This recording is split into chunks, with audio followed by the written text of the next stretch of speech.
আসসালামু আলাইকুম বন্ধুরা, সকলকে ওয়েলকাম জানাচ্ছি আমার চ্যানেলে নতুন একটা পর্বে।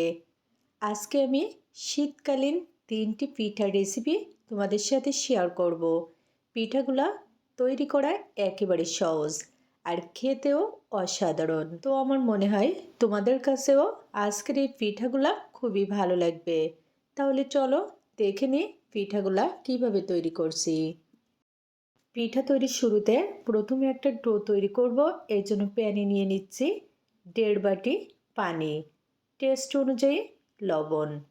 এখন পানি ফুটে ওঠা পর্যন্ত ওয়েট করব। অলরেডি পানি কিন্তু ভালোভাবে ফুটতে শুরু করেছে। এখন নিয়ে নিচ্ছি শুকনো চাউলের গুঁড়ো। এখানে 1.5 বাটি পানির জন্য 1 বাটি আর 1 টেবিল চামচ শুকনো চাউলের গুঁড়ো নিয়ে নিচ্ছি।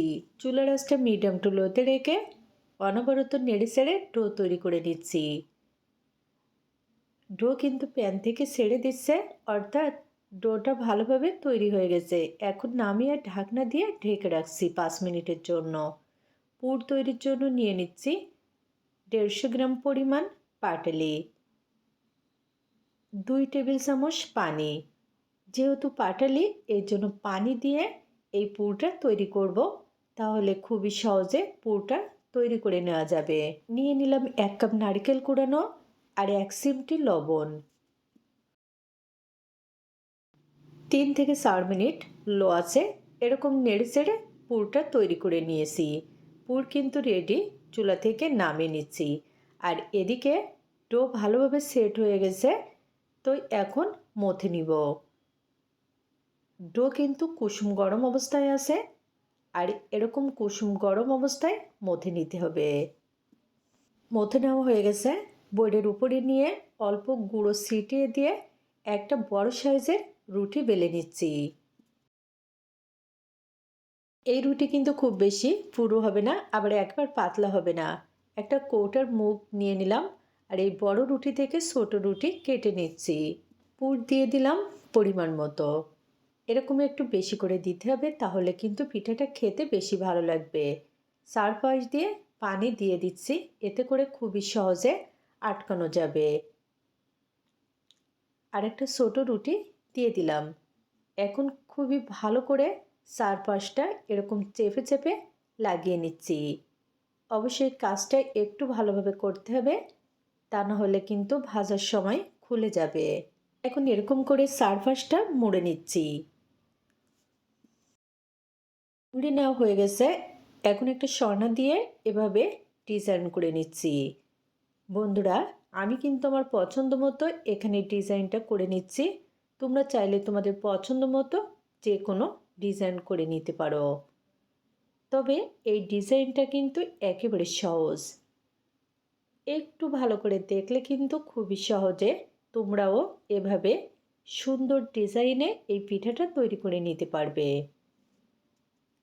দেখো কত সুন্দর একটা পিঠা তৈরি হয়ে গেল। সবগুলো পিঠাই একইভাবে তৈরি করে নিয়েছি। এখন প্যানে পরিমাণ মতো সাদা তেল দিয়ে দিলাম পিঠা ভাজার জন্য। তেল ভালোভাবে গরম হয়ে গেছে। একে একে পিঠা তেলের ভিতরে দিয়ে দিচ্ছি। মিডিয়াম টু লো আছে ভালো করে ভেজে নিচ্ছি।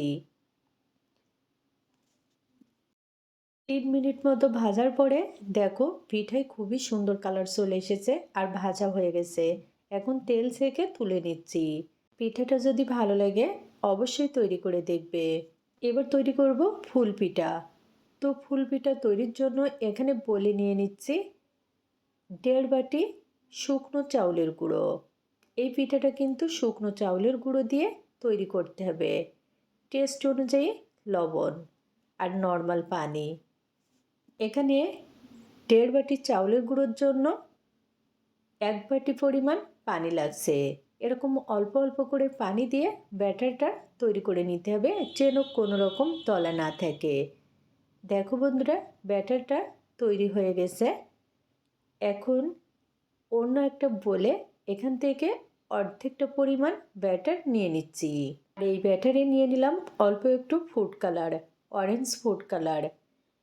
ফুড কালার দিয়ে ভালো করে মিশিয়ে নিচ্ছি। আজকের পিঠাটা ফুল পিঠাটা 2টি কালারে তৈরি করব।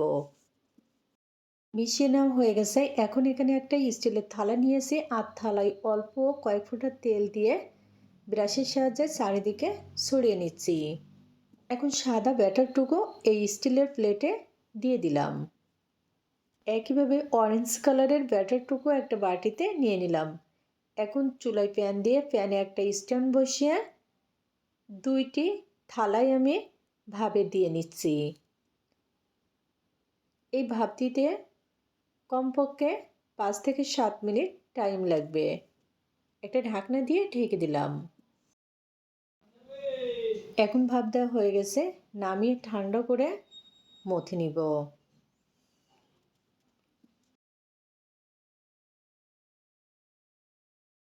অবশ্যই একটু ভালো করে মথে নিতে হবে।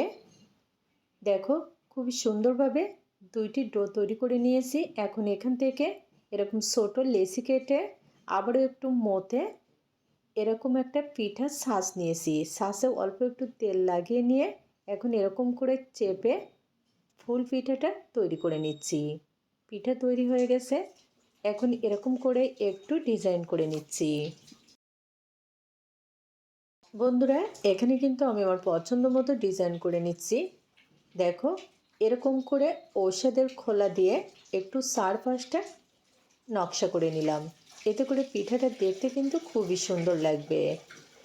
তৈরি হয়ে গেল একটা পিঠা। ঠিক একইভাবে আমি সবগুলা পিঠা তৈরি করে নিচ্ছি। দেখো সবগুলা ফুল পিঠাই একইভাবে তৈরি করে নিয়েছি। এখন প্যানে নিয়ে নিচ্ছি 200 গ্রাম চিনি, 1.5 কাপ পরিমাণ পানি, 1 চিমটি লবণ। এখন 3 থেকে 4 মিনিট জাল করে শিরা তৈরি করে নিচ্ছি। আর হ্যাঁ, এই শিরা কিন্তু জাল করে একেবারে ঘন করা যাবে না। জাস্ট চিনি গলে গেলে চিনির শিরাটা রেডি হয়ে যাবে। চিনির শিরা রেডি। এখন প্যানে নিয়ে নিচ্ছি সাদা তেল। তেল ভালোভাবে গরম করে নিয়ে একে একে পিঠাগুলা দিয়ে দিচ্ছি ভাজার জন্য। 3 থেকে 4 মিনিট এরকম উল্টে পাল্টে মিডিয়াম আঁচে পিঠাগুলা ভাজতে হবে। দেখো পিঠে কিন্তু খুবই সুন্দর কালার চলে এসেছে আর সেই সাথে ভালোভাবে ভাজা হয়ে গেছে।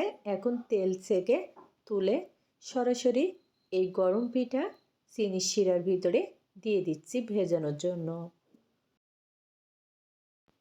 10 মিনিটের জন্য ভিজিয়ে রাখবো। ঠিক 10 মিনিট পরেই কিন্তু পিঠাগুলা খাওয়ার জন্য রেডি। এবার তৈরি করব সুজির পিঠা।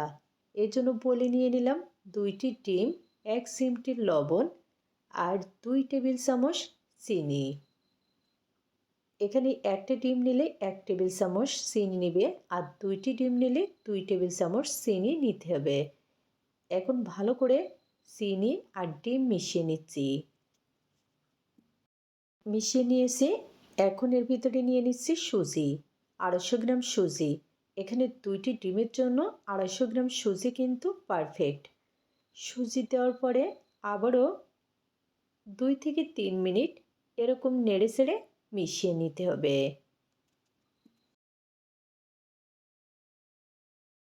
সুজির ব্যাটার এখন পিঠার জন্য রেডি। তো দুধের শিরা তৈরি করব পিঠা ভেজানোর জন্য। এই জন্য প্যানে নিয়ে নিচ্ছি 1 লিটার পরিমাণ দুধ, 1 চিমটি লবণ, 2টি এলাচ আর 250 গ্রাম চিনি। অবশ্যই এখানে এলাচটা দিবে আর এলাচের মুখটা ফাটিয়ে দিতে হবে, তাহলে কিন্তু খুবই সুন্দর ফ্লেভার আসবে। এখন সব মিলিয়ে 3 থেকে 4 মিনিট মতো দুধটুকু জাল করে নিচ্ছি। এই দুধ কিন্তু জাল করে ঘন করা যাবে না। দুধটুকু কিন্তু ভালোভাবে জাল হয়ে গেছে। এখন চুলা থেকে নামিয়ে নিয়ে প্যানে পরিমাণ মতো সাদা তেল দিয়ে দিলাম। তেল গরম হয়ে গেছে। পিঠার জন্য এরকম করে ব্যাটার দিয়ে দিচ্ছি। আমি এখানে হাতে করে দিয়ে দিচ্ছি, তোমরা চাইলে কিন্তু চামচ দিয়েও দিতে পারো। আর হ্যাঁ, এই পর্যায়ে কিন্তু চুলার আঁচটা মিডিয়াম টু লোতে রাখতে হবে।